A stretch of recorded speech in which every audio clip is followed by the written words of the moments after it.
আসসালামু আলাইকুম। সম্মানিত সুধীমণ্ডলী, আমরা সূরা আনফালের 21 নম্বর আয়াত থেকে আলোচনা শুরু করছি।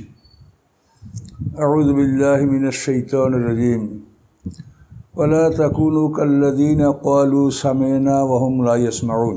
আল্লাহ রাব্বুল আলামিন বলেন, তোমরা ওদের মতো হয়েও না যারা বলে শুনলাম অথচ তারা শোনেনি। এ সম্পর্কে বলা হয়েছে যে রাসূলুল্লাহ সাল্লাল্লাহু আলাইহি ওয়াসাল্লামের পূর্বপুরুষ আবদেদার এবং আব্দে মান্নাফ, তো এই আল্লাহ রসুল আব্দে মান্নাফের গ্রুপের, আর আবদেদার বংশের হচ্ছে ওলীদ ইবনে মুগীরা, আবু জাহেল, খালিদ ইবনে ওলীদ, এরা আবদেদার বংশের। এই আবদেদার বংশ থেকে খুব কম লোকই ইসলাম গ্রহণ করছে। তো এই আবদেদার বংশের লোকের ব্যাপারেই আল্লাহ তাআলা এই কথাটা বলছেন। আবদেদার বংশের লোকেরা তারা বলতো যে মুহাম্মদ সাল্লাল্লাহু আলাইহি ওয়াসাল্লাম আমাদের কাছে যা নিয়ে আসে সে ব্যাপারে আমরা বধির বোবা অন্ধ, আমরা তা শুনবো না। মানে এটা হলো একটা বংশগত বিদ্বেষ। আব্দে মান্নাফ আবদেদার, এই আবদেদার বংশ আল্লাহ রসুলের সবসময় বিরোধিতা করেছে। তো এই জন্য আল্লাহ বলছেন যে আবদেদার বংশের লোকগুলি যেরকম জিদ ধরে বলেছে যে মুহাম্মদ সাল্লাল্লাহু আলাইহি ওয়াসাল্লাম যা নিয়ে আসে সে ব্যাপারে আমরা বধির বোবা অন্ধ, আমরা তার কথা শুনবো না। আল্লাহ বলছেন তোমরা এরকম হও না। ইন্না শাররা দাওয়াবিন ইনদাল্লাহি সুম্মুল বুকমুল লাযিনা লা ইয়াকিলুন। নিশ্চয়ই আল্লাহর কাছে নিকৃষ্ট প্রাণী, নিকৃষ্ট জীব হচ্ছে ওরা যারা বধির বোবা, যারা কিছু বোঝে না, এরা নিকৃষ্ট প্রাণী। তার কারণ পৃথিবীতে অন্যান্য প্রাণী যেগুলি আছে সেগুলি কিন্তু কেউ জাহান্নামে যাবে না, দোজখে যাবে না। কাজে মানুষ যাদেরকে আল্লাহ শ্রবণশক্তি, বুধশক্তি, জ্ঞান, দৃষ্টিশক্তি দিয়েছেন অথচ এইগুলি তারা কাজে লাগাচ্ছে না, এগুলির তারা সদ্ব্যবহার না করে তারা বধির বোবা অন্ধের মতো যারা আচরণ করছে, আল্লাহ বলেন সৃষ্টির মধ্যে এরাই সবচাইতে নিকৃষ্ট সৃষ্টি। যেহেতু এই শ্রবণশক্তি, বুধশক্তি, জ্ঞান, দৃষ্টিশক্তি মানুষকে যে দান করা হয়েছে, দেওয়ার পরেও এটা সদ্ব্যবহার সে করলো না, সে ভালোকে ভালো বুঝলো না, মন্দকে মন্দ বলে সে জ্ঞান করলো না। তো যারা এই অবস্থা যাদের সৃষ্টির মধ্যে, তারাই সবচেয়ে নিকৃষ্ট সৃষ্টি এবং এরা পরকালে কঠিন শাস্তির সম্মুখীন হবে। আল্লাহ বলেন ওয়ালা আলিমাল্লাহু ফীহিম খায়রান লা আসমাহুম। আল্লাহ যদি তাদের মধ্যে কল্যাণ জানতে পারতেন যে তাদের মধ্যে কল্যাণ রয়েছে, তাহলে আল্লাহ তাদেরকে শোনাতেন, কিন্তু তাদের মধ্যে কোনো কল্যাণ নাই, তাদেরকে শোনারও লাভ হবে না। ওয়ালা আসমাহুম, আর যদি তাকে শোনানো হয় লা তাওয়াল্লাউ, তবুও তারা ফিরে যাবে, ওহুম মুরিদুন, এবং এমন একটা জাতি তারা ফিরেই যাবে, তারা কল্যাণের দিকে অগ্রসর হবে না। তো আল্লাহ তাআলা জোর করে কাউকে জান্নাত দিবেন না। জান্নাতের জন্য নিজেকেই চেষ্টা করতে হবে, নিজেকে আগে আসতে হবে, তখন আল্লাহ তাকে সাহায্য করবেন। ইয়া আইয়ুহাল্লাযীনা আমানু ইসতাজীবু লিল্লাহি ওয়া রাসূল। হে ঈমানদারগণ, আল্লাহ এবং তার রাসূলের ডাকে সাড়া দাও। ইজা দাআকুম, যখন তিনি তোমাদেরকে ডাকেন, লিমা ইউহয়িকুম, এমন বস্তুর দিক যাতে তোমাদেরকে জীবিত করবে, অর্থাৎ তোমাদের মধ্যে প্রাণ সঞ্চারিত হবে, এরকম কল্যাণের দিকে যখন আল্লাহ এবং তার রাসূল ডাকেন, তখন আল্লাহ এবং রাসূলের ডাকে তোমরা সাড়া দিবে। ওয়ালামু, এবং জেনে রাখো, আন্নাল্লাহ ইয়াহুলু বাইনাল মারই ওয়া কলবি, নিশ্চয়ই আল্লাহ তাআলা মানুষের দেহ এবং মনের মধ্যে প্রতিবন্ধক হয়ে থাকেন। আয়াতের প্রথম অংশে আল্লাহ বলেন, হে ঈমানদারগণ, আল্লাহ এবং তার রাসূল তোমাদেরকে এমন বস্তুর দিকে যদি তোমাদেরকে ডাকে, যে বস্তু তোমাদের মধ্যে প্রাণ সঞ্চার করবে, তোমাদেরকে সঞ্জীবিত করবে, তাহলে আল্লাহ এবং রাসূলের ডাকে তোমরা সাড়া দিবে। এবং জেনে রাখো, আল্লাহ তাআলা মানুষের দেহ এবং মনের মধ্যে অন্তরায় সৃষ্টি হয়ে থাকেন, একটা পর্দা হয়ে থাকেন, প্রতিবন্ধক হয়ে অবস্থান করেন। ওয়ান্নাহু ইলাইহি তুহশারুন, এবং নিশ্চয়ই তোমরা সবাই আল্লাহর দিকে একত্রিত হবে। তো আল্লাহ মানুষের দেহ এবং মনের মধ্যে প্রতিবন্ধক হন, এর অর্থ হলো মুমিনের মধ্যে মুমিনের মধ্যে কোনো পাপ ঢুকবে না।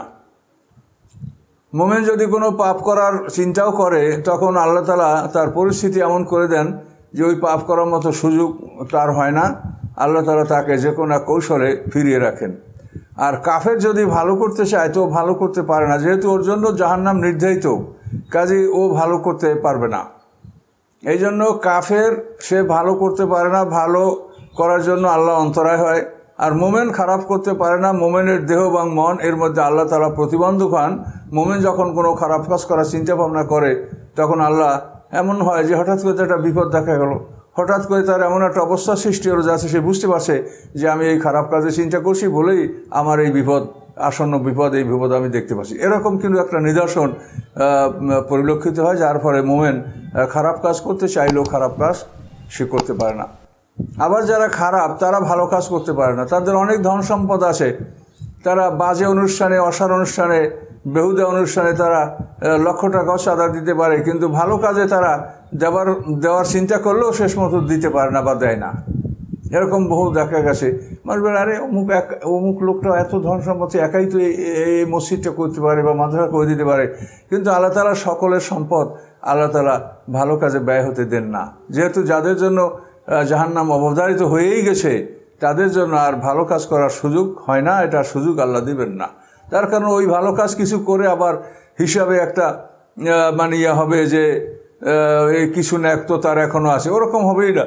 ওর একেবারে আমলনামা আল্লাহ সাফ রাখবে যে ও শুধু বদামলই আছে, ন্যাকামল কিছু নাই। এটা আল্লাহর ইচ্ছা, এটা অভিশাপ।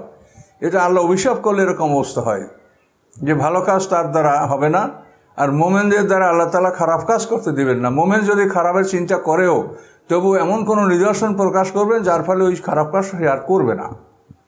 এইটার নাম হচ্ছে যে আল্লাহ তাআলা মোমেনের এবং কাফেরের উভয়েরই দেহ এবং মনের মধ্যে প্রতিবন্ধক হন। মোমেনকে খারাপ কাজ করতে দেন না, আর কাফেরকে আল্লাহ ভালো কাজ করতে দেন না। এখানে একটা ঘটনা আছে। আল্লাহ রসুল একদিন উবই ইবনে কাব এর কাছ থেকে যাচ্ছিলেন, তখন উবই ইবনে কাব নামাজ পড়তেছিল। আল্লাহ রসুল তাকে ডাকলেন যে তুমি এদিকে আসো। তখন উবই ইবনে কাব দ্রুত নামাজটা শেষ করে তারপর আল্লাহ রসুলের কাছে আসলেন। তখন আল্লাহ রসুল বললেন যে তুমি আমার কাছে যখন ডাকলাম সাথে সাথে কেন আসলে না? তখন বলছে, ইয়া রাসূলুল্লাহ, আমি তো নামাজে ছিলাম। তখন আল্লাহ রসুল তাকে বললেন যে আল্লাহ তাআলা এই কথা বলেন নাই যে আল্লাহ এবং তার রসুলের ডাকে সাড়া দিবে? তখন উবই ইবনে কাব বললেন, ইয়া রাসূলুল্লাহ, ভবিষ্যতে আমি আর এরকম করব না। আমি যদি নফল নামাজেও থাকি, আপনি ডাকেন, আমি সাথে সাথে আপনার ডাকে সাড়া দেব।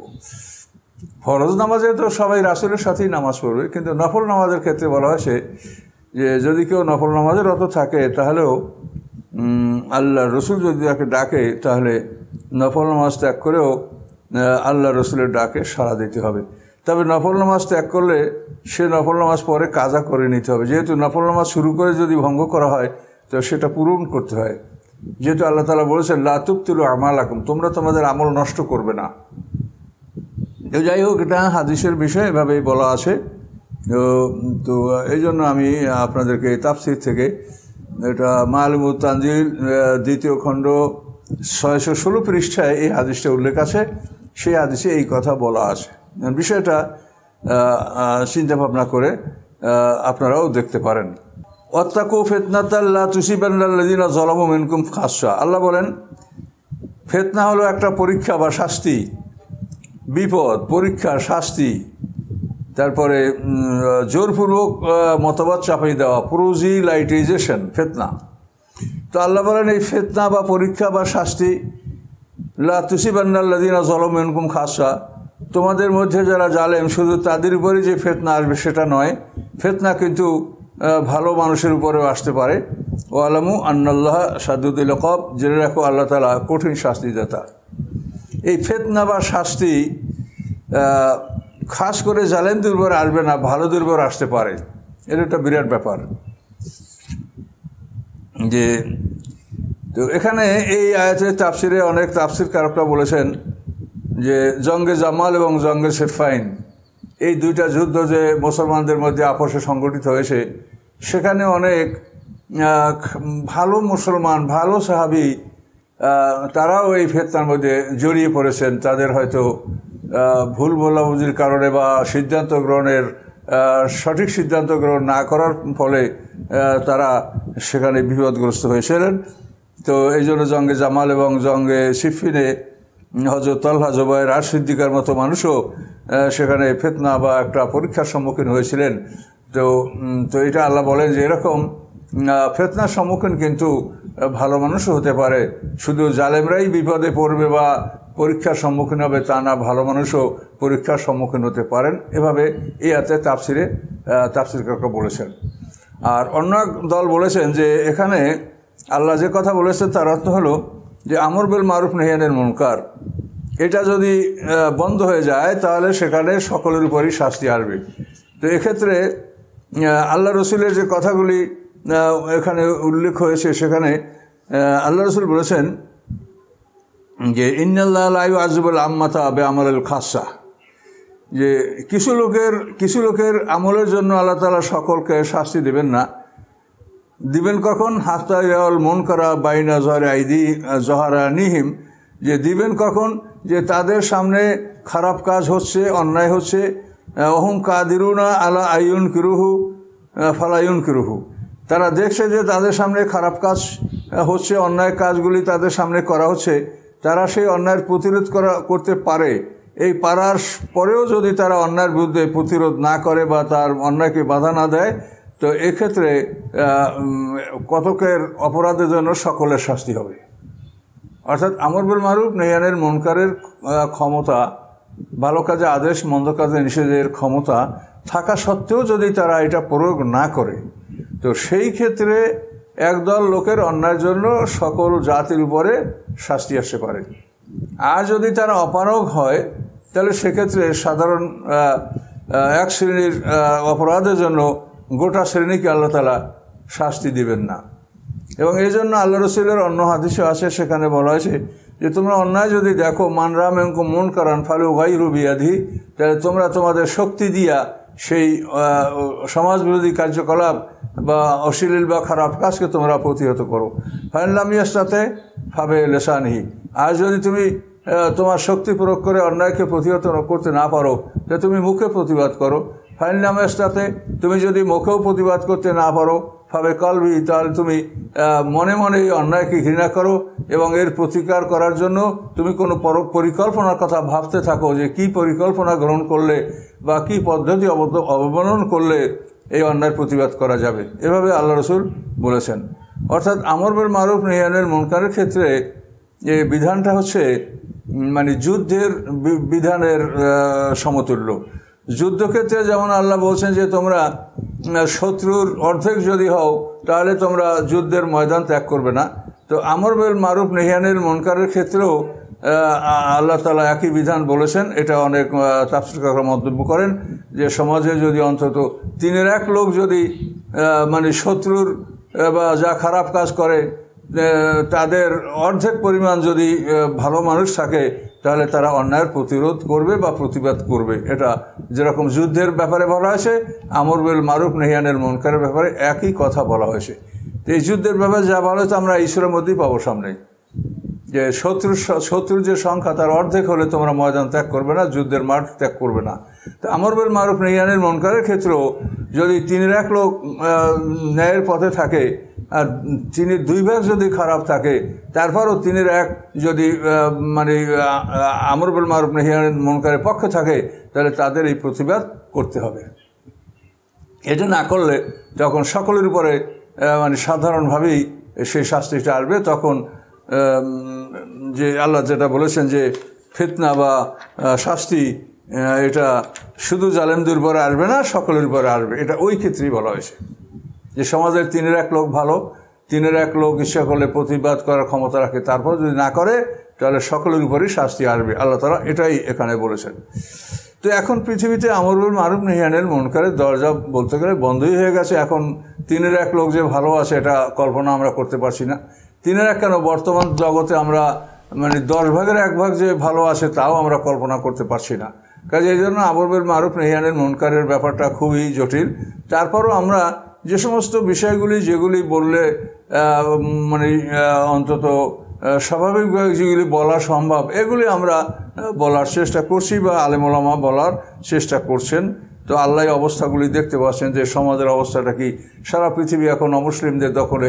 সারা পৃথিবীতে যদিও বহু মুসলমান আছে, মুসলমানদের রাষ্ট্র আছে, কিন্তু আসলে মূল নিয়ন্ত্রণ করে এগুলো কিন্তু অমুসলিমরা।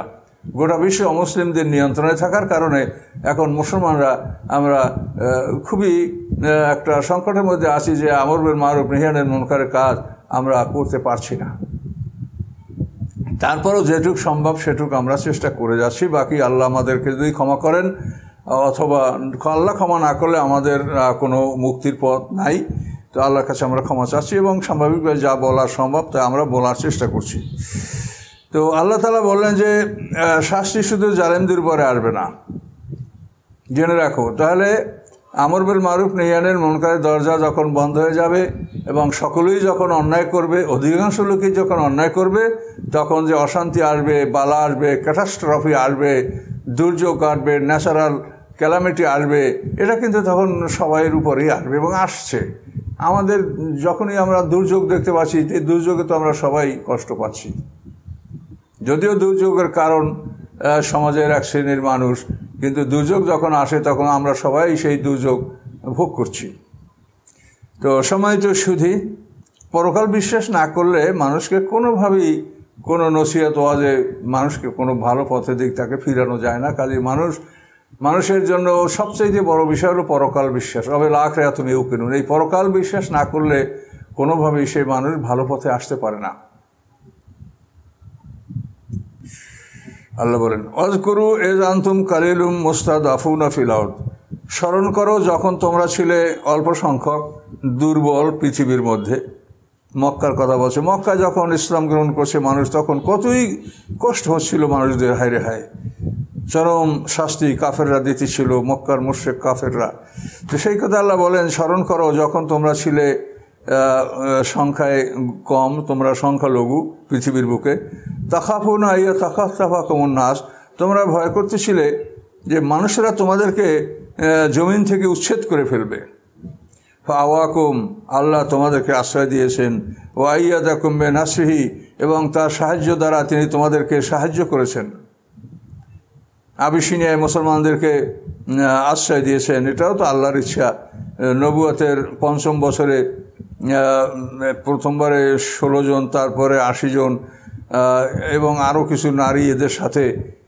এই সমস্ত লোকগুলি তো ৫ম হিজরিতে মক্কা থেকে পালিয়ে আবিসিনিয়ায় তারা হিজরত করেছিল। এগুলি সবই আল্লাহর সাহায্য। কিভাবে তারা নৌকা যোগে পার হয়ে চলে গেছেন এবং কিভাবে নাজ্জাশী তাদেরকে আশ্রয় দিয়েছেন, এগুলির পিছনে আল্লাহর হিকমত, আল্লাহর কুদরত, আল্লাহর সাহায্য নিহিত ছিল। ও রাযাকাকুম মিনাত তাইয়্যিবাত, আল্লাহ বলেন তোমাদেরকে পবিত্র বস্তু হতে আল্লাহ রিজিক দান করেছেন। লাআল্লাকুম তাশকুরুন, যাতে তোমরা আল্লাহর প্রতি কৃতজ্ঞতা জ্ঞাপন করতে পারো। এটি আল্লাহ তাআলা মুসলমানদের প্রাথমিক যোগ্যতা মনে করিয়ে দিয়েছেন। ইয়া আইয়ুহাল্লাযীনা আমানু লা তাখুনুল্লাহ ওয়া রাসূলা ওয়া তাখুনু আমানাতিকুম ওয়া আনতুম তা'লামুন। হে ঈমানদারগণ, তোমরা আল্লাহ এবং আল্লাহ রসুলের খেয়ানত করো না, বিশ্বাসঘাতকতা করো না, আর আমানতেরও খেয়ানত করো না। আনতুম তা'লামুন, অর্থ তোমরা জানো যে এটা তোমাদের উপরে আমানত, কাজে তোমরা কখনোই আমানতের খেয়ানত করবে না।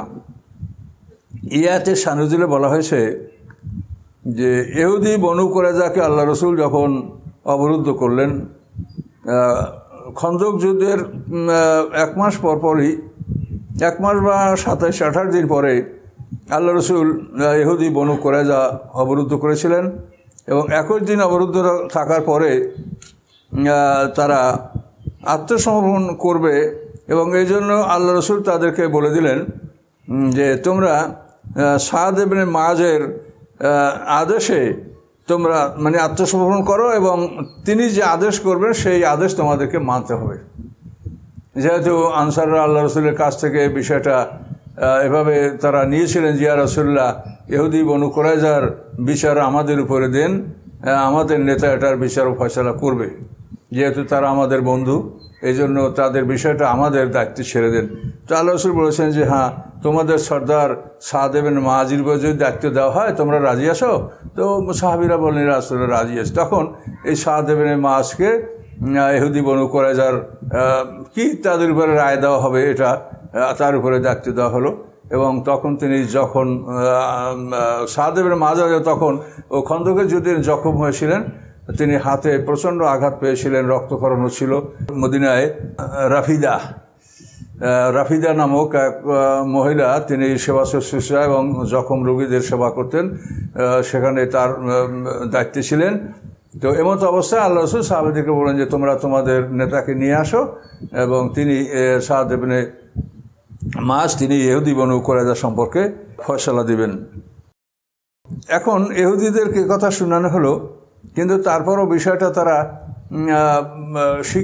স্বীকার করছিল না। তারা এই বিষয়টা জানার জন্য আল্লাহ রসুলকে বললেন, ইয়া রাসূলুল্লাহ, আমাদের সাথে আবু লুবাবার সাথে একটু কথা বলতে দেন।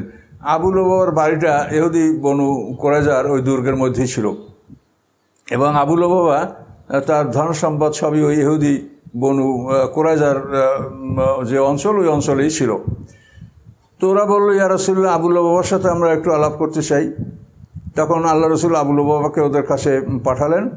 পাঠানোর পর ওরা সব কান্নাকাটি, ওরা খুবই কান্নাকাটি করে খুব তাকে জড়িয়ে ধরলো যে আবু লুবাবা ভাই, আপনি তো আমাদের মধ্যেই বসবাস করছিলেন, তো এখন বলেন যে আমাদের সাদ ইবনে মুআজ আর রায় কি আমরা মানবো? তিনি আমাদের কি রায় দিবেন? তখন আবু লুবাবা তাদেরকে মুখে কিছু না বলে হাত ঘাড়ের উপরে টানলেন, যাতে বোঝা গেল যে সাদ ইবনে মুআজের ফয়সালা মানলে তাদের কতলের অর্ডার হবে। তো এটুকু আবু লুবাবা এইটুকু করার সাথে সাথে আবু লুবাবা বলেন যে আমি যেখানে দাঁড়ানো, এই পায়ের নিচের মাটি আমার, এমতো অবশ্যই আমি বুঝতে পারছিলাম যে আমি আমানতের খেয়ানত করেছি। যে আমি যে এটা বললাম যে আবু লুবাবা তোমাদেরকে এই আদেশ দিবেন, এইটা বলা আমার জন্য অন্যায় হয়ে গেছে। এইটা বুঝতে পেরে আবু লুবাবা ওখান থেকে বের হয়ে সরাসরি মদিনার মসজিদে গিয়ে একটা খুঁটির সাথে পা বেঁধে উল্টাভাবে তিনি ঝুলে থাকলেন, এবং এইভাবেই তিনি পড়ে থাকলেন। আল্লাহ রসুল দেখছি যে আবু লুবাবা আসে না কেন, কী হলো, কোথায় কী হলো, খবর নিয়ে জানা গেল যে আবু লুবাবা নিজে অন্যায়ের জন্য মদিনার মসজিদে গিয়ে নিজেকে মদিনার খুঁটির সাথে বেঁধে রেখেছে, ঝুলিয়ে রেখেছে, উল্টাভাবে ঝুলে পড়েছে, এবং 1 সপ্তাহ পর্যন্ত এভাবে আবু লুবাবা ছিল। আল্লাহ রসুল তার জন্য ক্ষমা প্রার্থনা করেন নাই। আল্লাহ রসুল বলছেন যে ও আমার কাছে আসে নাই, ও সরাসরি আল্লাহর কাছে গেছে, আল্লাহর ক্ষমা প্রার্থনা, তো আল্লাহ ওকে যা করে আমি তাই করব। শেষ পর্যন্ত 1 সপ্তাহ পরে আল্লাহ তাআলা তার তওবার খবর জানিয়ে দিয়েছেন আল্লাহ রসুলকে। তারপর আল্লাহ রসুল তাকে উন্মুক্ত করেছেন। তো এখানে আবু লুবাবা যে সেনাপতি কি রায় দিবেন, বা যাকে রায়ের জন্য নিযুক্ত করা হয়েছে, আল্লাহ রসুল নিযুক্ত করেছেন, তিনি কি রায় দিবেন, এই কথাটা আগে ফাঁস করে দেওয়া, এটা আমানতের খেয়ানত। এইটা বুঝেই তিনি মদিনার মসজিদের সাথে পা বেঁধে তিনি উল্টা ঝুলে পড়েছিলেন। নামাজের সময় এসে তার স্ত্রী তাকে খুলে দিত, সে নামাজ পড়তো, নামাজের পরে আবার তাকে এভাবে বেঁধে রাখা হতো। মদিনার বহু আগে খুঁটিতে ছিল ওস্তোয়ানায় আবু লুবাবা, ওস্তোয়ানায় তওবা, খুঁটির উপর এটা লেখা ছিল, কিন্তু সেগুলি এখন মিটিয়ে দেওয়া হয়েছে, এখন সেই চিহ্নটা রাখা হয় নাই। এটা মদিনার মসজিদের খুঁটিতে বহুকাল ধরে এই নিশানা ছিল, লেখাই ছিল ওস্তোয়ানায় আবু লুবাবা, ওস্তোয়ানায় তওবা। তো এখানে এই কথাটাই আল্লাহ বলেছেন যে আল্লাহ এবং আল্লাহ রসুলের ব্যাপারে তোমরা খেয়ানাত করো না, তোমাদেরকে যে দায়িত্ব দেওয়া হয় সঠিকভাবে দায়িত্ব পালন করো, এবং কোনো অবস্থাতেই কোনো আমানতের খেয়ানাতই তোমরা করো না। যে কোনো ধরনের আমানত হোক, আমানতের খেয়ানাত তোমরা করবে না, এটা আল্লাহ তাআলা আদেশ দিয়েছেন। ওয়ালামু আন্নামা আমওয়ালুকুম আওলাদুকুম ফিতনা, এবং জেনে রাখো যে নিশ্চয়ই তোমাদের মাল আওলাদ তোমাদের জন্য পরীক্ষার বস্তু। এই আবু লুবাবার মাল আওলাদ ওদের কাছে থাকার কারণেই আবু লুবাবা কিন্তু এইভাবে কথা সে বলতে বাধ্য হয়েছিল। মাল আওলাদ এটা তাদের কাছেই সংরক্ষিত ছিল। তো এই জন্য আল্লাহ বলেন যে তোমাদের মাল ও আওলাদ তোমাদের জন্য একটা পরীক্ষার বস্তু, কাজেই মাল ও আওলাদের কারণে তোমরা কখনোই আমানতের খেয়ানত যেন না করো, এবং মাল ও আওলাদের ব্যাপারে তোমরা সতর্ক থাকো। ওয়ান্নাল্লাহ ইনদাহু আজরুন আযীম, এবং জেনে রাখো আল্লাহর কাছে খুব বড় পুরস্কার রয়েছে, বড় বিনিময় রয়েছে। কাজেই দুনিয়াতে তোমাদের মাল আওলাদ এটি থাকলো কি থাকলো না, এটা ভালো মন্দ লাভ লোকসান দুনিয়া যেটা হচ্ছে, এটা খুব সামান্য ব্যাপার। আল্লাহর কাছে খুব বড় নেয়ামত রয়েছে। কাজে তোমরা সঠিকভাবে আল্লাহর হুকুম পালন করো, কখনো আমানতের খেয়ানাত করবে না। আমানতের খেয়ানাত এটা মুনাফেকের লক্ষণ। মুনাফেকের লক্ষণ যে 4টি আলামত রাসূল ঘোষণা করেছেন যে আরবা মান কুন্না ফিহি কানা মুনাফিকান খালেসান, 4টা স্বভাব যার মধ্যে থাকবে সে হবে খাঁটি মুনাফেক। সেই 4টার চরিত্রের মধ্যে ইজা হাদ্দাসা কাযাবা, ওইজা হাদা গাদারা, ওইজা উতুমেনা খানা, ওইজা খাসামা ফাজারা। তো ওইজা উতুমেনা খানা, আমানতের খেয়ানাত করা মুনাফিকের আলামত। এই জন্য কোনো অবস্থাতে কথা জাতীয় আমানত, তারপরে সম্পদ জাতীয় আমানত, তারপরে আল্লাহর কোরআন আমানত, কোনো অবস্থাতে আমানতের খেয়ানাত এটা করা যাবে না, এটা মুনাফিকের আলামত এবং গুনাহ কবিরা। তো আল্লাহ তাআলা ব্যাপারে সতর্ক করেছেন।